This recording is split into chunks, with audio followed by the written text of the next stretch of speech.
Un contorsionniste dans la France a un incroyable talent. Crédit M6 publié le 17 112 017 à 0021. Voilà une émission qui était très attendue, plus que d'habitude et pour des raisons extra-télé.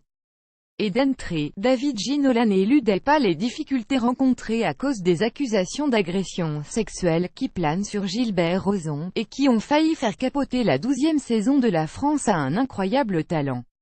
L'ancien footballeur a repris le flambeau avec les 3 autres membres du jury, Éric Antoine, Hélène Segara et Kamel Ouali, complétés par le guest soprano pour cette première. Il était temps alors de faire place au show et au spectacle des différents candidats et candidates au titre de plus grand talent de France, et comme chaque année, surtout quand on démarre directement par les demi-finales, la qualité était au rendez-vous. Les Style Riders et leurs acrobaties en trottinette et BMX, dans une chorégraphie travaillée, donnaient le la. Et la suite n'allait pas décrescendo. Donovan et son numéro de magicien carte en main impressionnait même Éric Antoine, pourtant référence du genre. L'ovni Laura Lone remporte le Golden Buzzer. Soprano de son côté s'émerveillait et avait la bienveillance qu'on lui connaît. Il a même failli Golden Buzzer sur les géométries variables.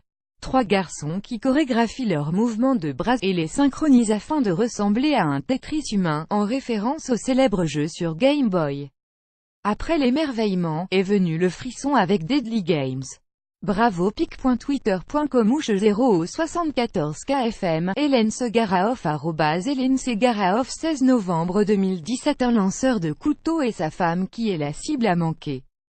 Sur une roue en mouvement ou à l'aveugle, le lanceur réussit un sans faute et sa femme sort indemne.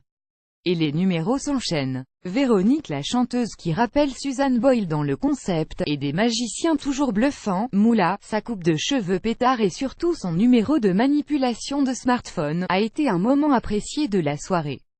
Jusqu'au best-of des auditions qui a mis en avant un Golden Buzzer qui a fait l'unanimité. Florent et Justin, les anges vagabonds, l'un est en fauteuil roulant, mais ça ne l'empêche pas de faire un numéro de danse avec son compère. Un moment de grâce qui a fait buzzer et les a envoyés en finale directement, duo qui nous remet les idées en place. Les anges vagabonds ont leur place au paradis de @elfaui. Merci @Eric-Antoine LFA8 epic.twitter.com MGW86FTV7PN Kamel Ouali Kamel Ouali 16 novembre 2017. Mais il manquait toujours le Golden Buzzer de Soprano, celui des demi-finales, et il allait arriver lors d'une prestation renversante et étonnante. Laura Lone surprenait après des auditions passées grâce à une chanson grivoise. Elle partait cette fois-ci sur une chanson sur l'abandon d'un enfant, une prise de risque maximale, payante grâce à l'air candide que dégage l'interprète. Je croyais que c'était Blanche-Neige, avouait Soprano. Le rappeur, pris à contre-pied, saluait la prestation et offrait un accès direct en finale à la chanteuse déjantée.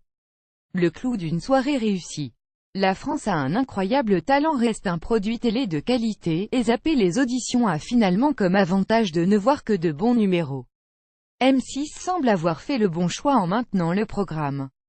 La rédaction vous recommande lire la suite.